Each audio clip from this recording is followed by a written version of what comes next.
बिस्मिल्लाहिर्रहमानिर्रहीम। अस्सलाम वालेकुम डियर स्टूडेंट्स, कैसे हैं आप लोग? बेटा ठीक हैं, खैरियत से हैं? बेटा course name is principles of macro economics and today our topic of discussion is consumer price index. First of all I would like to explain the contents which will be discussed in today's lecture.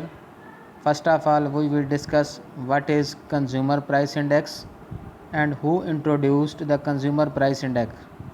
Secondly, we will discuss the steps to calculate the consumer price index, यानी ऐसे कौन से steps हैं, ऐसा कौन सा procedure है, ऐसा कौन सा लाहे अमल है जिसको तरतीब देकर उन मराहिल से गुज़र कर कंज्यूमर प्राइस इंडेक्स को कैलकुलेट किया जाता है। नेक्स्ट फिर हम उसकी एक न्यूमेरिकल एग्जांपल को चेक करेंगे and lastly we will discuss the problems of consumer price index. First of all, consumer price index. The United States Consumer Price Index (CPI) is a set of consumer price indices calculated by the U.S. Bureau of Labor Statistics. To be precise, the BLS routinely computes many different CPIs that are used for different purposes. बेटा United states की bureau of labor statistics जो है वो different purposes के लिए, मुख्तलिफ मकासद के लिए, मुख्तलिफ किस्म के मकासद को हल करने के लिए डिफरेंट टाइम्स पीरियड्स में वो CPIs को कैलकुलेट करती है। Each is a time series measure of the price of consumer goods and services. Consumer price index is a measure of the overall cost of the goods and services bought by a typical consumer. Each month, the Bureau of Labor Statistics, which is the part of the Department of Labor, computes and reports the Consumer Price Index. बेटा हर month जो bureau of labor statistics है, जो department of labour है, वो क्या करती है? First of all consumer price index को कंप्यूट करती है, कैलकुलेट करती है, देन उसकी रिपोर्ट्स को रिप्रेजेंट करती है। How to calculate CPI? When the bureau of labor statistics calculates the CPI or consumer price index and the inflation rate, it uses data on the prices of thousands of goods and services. बेटा जब bureau of labor statistics consumer price index को calculate करती है या inflation rate को calculate करती है तो क्या करती है? उसमें डिफरेंट गुड्स एंड सर्विसेज की almost thousands of goods and services को इंक्लूड करती है, उनका डाटा यूटिलाइज़ करती है। To understand this, let us consider a very simple example. बेटा इस चीज़ को समझने के लिए हम एक सादा सी मिसाल को सामने रखते हैं। There are following steps which are followed by the Bureau of Labor Statistics. Step number 1, fix the basket. Determine which prices are most important to typical consumer. If the consumer buys more bananas to than apple, then the prices of banana are more important than the prices of apple. बेटा यहाँ पे हमने ये suppose कर लिया कि consumer दो किस्म की गुड्स को परचेज़ कर रहे हैं, एक बनाना है और दूसरी एप्पल है। वो कहता है if the prices of apple if the consumer buys more bananas to than apple, यानी अगर सारफ क्या करता है, कंज्यूमर क्या करता है, एप्पल की बजाय ज़्यादा बनानाज परचेज़ करता है, then the prices of banana are more important than the prices of apple.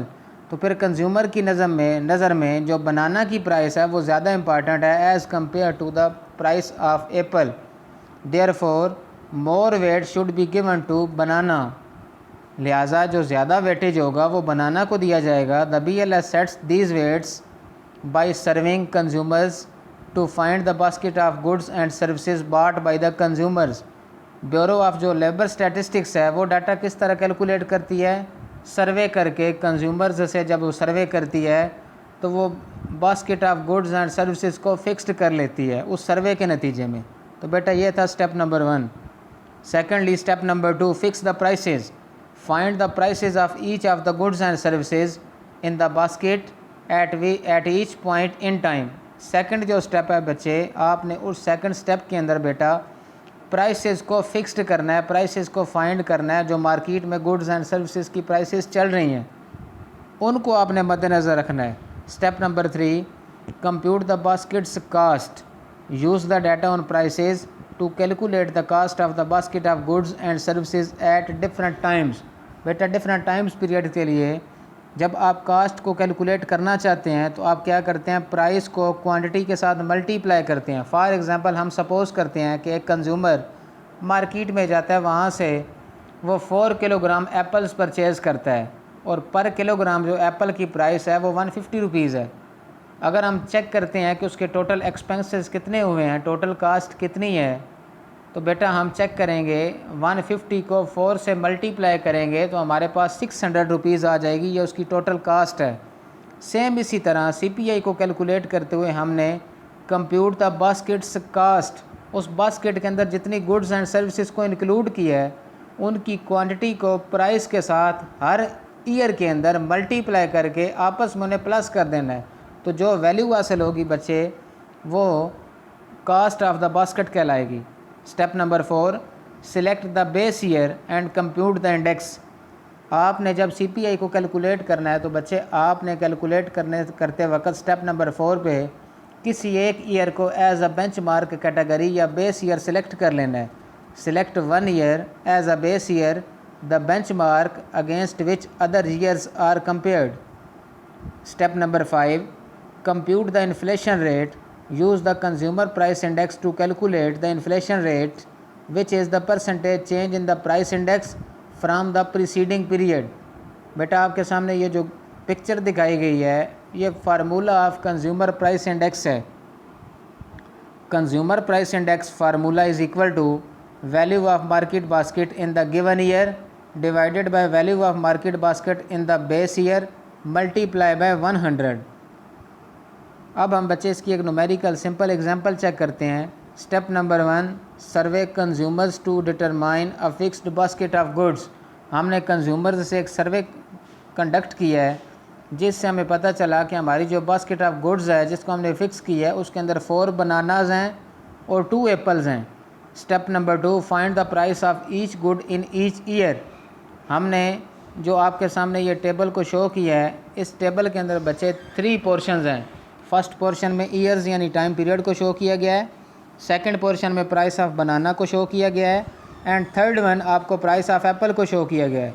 हमने चेक किया कि 2010 के अंदर यानी 2010 के अंदर जो बनाना की प्राइस थी वो $1 थी एज़ कम्पेयर टू जो एप्पल की प्राइस थी वो $2। 2011 के अंदर जो बनाना की प्राइस है वो $2 है लेकिन जो एप्पल की प्राइस है वो $3 है। 2012 के अंदर जो बनाना की प्राइस है वो $3 है लेकिन जो एप्पल की प्राइस है वो $4 है। Step number 3, calculate the cost of the basket of goods in each year. बच्चे अब हम यहाँ पे कास्ट को कैलकुलेट करेंगे। कास्ट को कैलकुलेट करने के लिए जैसा कि मैं पहले आपको बता चुका हूँ, आप प्राइस को हर ईयर के अंदर क्वांटिटी के साथ मल्टीप्लाई करेंगे। जितनी गुड्स हैं उनकी प्राइस को क्वांटिटी के साथ मल्टीप्लाई करके जो आंसर आएगा उनको आपस में प्लस कर लेंगे। फॉर एग्जांपल हमने यहाँ पे ये लेट किया कि 2010 के अंदर कंज्यूमर जो है वो 4 बनानाज परचेज़ करता है और बनाना की प्राइस है $1 और 2 एप्पल्स परचेज़ करता है और एप्पल की प्राइस है $2। हमने 4 को जब 1 से मल्टीप्लाई किया तो आंसर 4 आया, 2 को 2 से मल्टीप्लाई किया तो आंसर 4 आया। 4 + 4 इज़ इक्वल टू $8। बच्चे आपके पास जो कास्ट आई है वो $8 है 2010 की। सेम लाइक बच्चे हमने 2011 के लिए कैलकुलेट किया तो 2011 में जो बास्केट की कास्ट है वो $14 है। सिमिलरली बच्चे हमने 2012 के लिए कास्ट को कैलकुलेट किया वो $20 है। तो स्टेप नंबर 3 था calculate the cost of the basket of goods in each year. Step number 4, choose 1 year as a base year. We have selected year 2010 as a base year. बच्चे हमने 2010 जो है उसको बेस ईयर सेलेक्ट कर लिया। तो 2010 के अंदर हमने जब चेक किया CPI की वैल्यू 100 आई है। कैसे आई है? 2010 के अंदर जो कास्ट थी वो $8 थी, डिवाइडेड बाय बेस ईयर भी 2010 ही है तो $8 multiply by 100, 8 divided by 8 answer 1। 1 को जब 100 से मल्टीप्लाई किया इज़ इक्वल टू $100 कास्ट। तो CPI जो है 2010 में कितना कैलकुलेट हुआ है? $100। 2011 में हमने चेक किया हमारी जो कास्ट थी 2011 की वो $14 थी। नीचे बेस ईयर हमने 2010 सेलेक्ट किया, जो उसकी कास्ट है $8, $14 divided by $8 multiply by 100, answer आया 175। 2012 के लिए हमने कैलकुलेट की थी कास्ट, वो थी $20, लेकिन हमारे पास जो बेस ईयर था उसकी कास्ट थी $8। तो 20 को जब 8 पे डिवाइड किया मल्टीप्लाई बाय 100 किया तो बेटा हमारे पास आंसर आया 250। यहाँ तक किसी बच्चे का कोई क्वेश्चन है तो वो पूछ सकता है। ये वो स्टेप्स हैं जो हम अडाप्ट करते हैं CPI को कैलकुलेट करने के लिए। And step number 5, by using the CPI calculate inflation rate from previous year. अब हम इन्फ्लेशन रेट को चेक करना चाहते हैं कि प्रीवियस ईयर से इस ईयर क्या चेंज आई है इन्फ्लेशन के अंदर। 2011 के अंदर हमने देखा 175 CPI था, लेकिन जो बेस ईयर 2010 था उसके अंदर CPI की वैल्यू 100 थी। 175 minus 100 divided by 100 multiply by 100 फार्मूले का, तो आंसर आया 75%। सिमिलरली बच्चे हमने 2012 के लिए इन्फ्लेशन रेट को कैलकुलेट किया तो आंसर हमारे पास आया था 43%। Now we are going to discuss the problems of CPI। Number 1, substitution bias. When prices change from one year to the next, they do not all change proportionately. Some price rise more than the others. Consumers respond to these different prices changes by buying less of the goods whose prices have risen by relatively large amounts by buying more of the goods whose price have risen less or perhaps even have fallen. That is, consumers substitute towards goods that have become relatively less expensive. Number 2, introduction of new goods. When a new good is introduced, consumers have more variety from which to choose, and this in turn reduces the cost of maintaining the same level of economic well-being. Number 3, unmeasured quality change. If the quality of a good deteriorates from one year to the next, while its price remains the same, the value of a dollar falls because you are getting a lesser good for the same amount of money. Similarly, if the quality rises from one year to the next, the value of a dollar rises. The BLS does its best to account for quality change. जी बेटा, do you have any question? Okay, thank you beta. See you later in the next class. Allah Hafiz.